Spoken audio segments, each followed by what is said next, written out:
New York. Tout le monde a une image de cette ville, non? Une ville qui bouge tout le temps, qui ne dort jamais. Mais au-delà des cartes postales, à quoi elle ressemble vraiment aujourd'hui? C'est la question qu'on va creuser ensemble. Forcément, la réponse n'est pas simple. Pour vraiment comprendre New York, il faut accepter de se perdre dans ses contradictions, ses paradoxes. Et c'est exactement ce qu'on va faire. Un voyage qui commence au sud de Manhattan et qui nous emmènera jusqu'au cœur du Bronx. Allez, on commence par le premier grand écart. Et quel grand écart!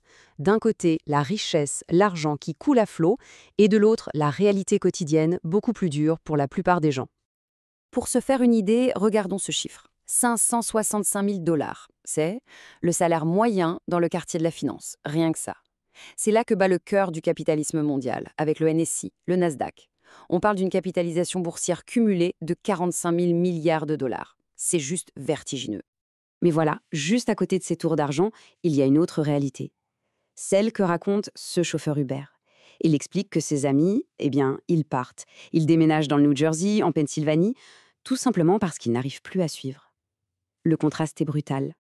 Et pour que ce soit bien concret, imaginez un peu. Un appartement familial, rien d'extraordinaire, 3 chambres, ça peut facilement monter à 300 $ par mois. Et ça, c'est sans compter les charges. On imagine tout de suite la pression financière énorme sur les familles. Et cette galère, ce n'est pas que pour le logement. Même dans un quartier réputé riche comme le Paris Side, cette vendeuse de jus le dit cash, les affaires sont en chute libre. Si on ajoute à ça des taxes municipales très élevées, on comprend que pour les petits commerçants, c'est un combat de tous les jours. On passe maintenant au deuxième paradoxe, celui de la sécurité. C'est fascinant parce qu'il y a un fossé énorme entre les chiffres, les statistiques officielles et ce que les gens vivent, ce qu'ils ressentent dans la rue. Alors si on s'en tient aux chiffres, tout va bien, vraiment. Les meurtres, une chute de presque 50%. Les crimes graves, les vols, même la délinquance dans le métro, tout est en baisse. Sur le papier, la conclusion est simple, la ville est plus sûre. Sauf que le terrain, lui, raconte une histoire complètement différente. Écoutez ce que dit Rob, qui bosse à Harlem. Il a vu un gamin de 13 ans avec une arme. 13 ans! Ce genre de témoignage, ça fait froid dans le dos. Et ça vient complètement fracasser l'optimisme des statistiques. Et l'histoire de Rob, malheureusement, ce n'est pas juste une anecdote. Parce que derrière la baisse générale, il y a un chiffre qui, lui, explose. Le nombre de mineurs impliqués dans des fusillades a bondi de presque 200% en 6 ans. Et là, d'un coup, le tableau d'une ville plus sûre devient beaucoup, beaucoup plus compliqué. Continuons notre exploration. Troisième contradiction, et peut-être la plus évidente quand on connaît un peu New York, c'est une ville avec 1000 visages, une mosaïque incroyable de quartiers et d'ambiances qui n'ont parfois rien à voir les uns avec les autres. Prenons l'East Village, c'est l'exemple parfait. C'était d'abord un quartier d'immigrants allemands. Puis c'est devenu le repère des artistes de la contre-culture, le berceau de la scène punk. Aujourd'hui, c'est beaucoup plus chic, gentrifié. La ville se réinvente sans cesse sur elle-même. Et cette diversité, elle est partout. On peut se poser à Bryant Park, dans une ambiance très calme, presque européenne, et en quelques stations de métro changer complètement d'univers. Allez, direction The Hub, en plein cœur du Bronx. Voilà comment de jeunes femmes qui y vivent décrivent leur quartier.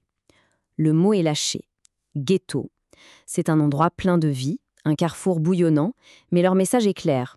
Ce n'est pas un endroit pour les touristes. Mais attention, il ne faut surtout pas s'arrêter à cette image. Parce que ce même arrondissement, le Bronx, cache un endroit qui va à l'encontre de tous les clichés qu'on peut avoir en tête. Regardez ça.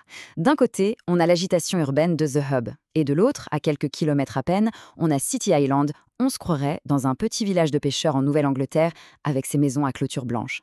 Deux mondes que tout oppose dans le même borough. C'est ça aussi New York, impossible de la mettre dans une seule case. Bon, après ce voyage au cœur des contrastes de New York, qu'est-ce qu'on retient? C'est quoi, finalement, le verdict sur la ville aujourd'hui? En fait, si on devait résumer, il y a 3 points essentiels. 1.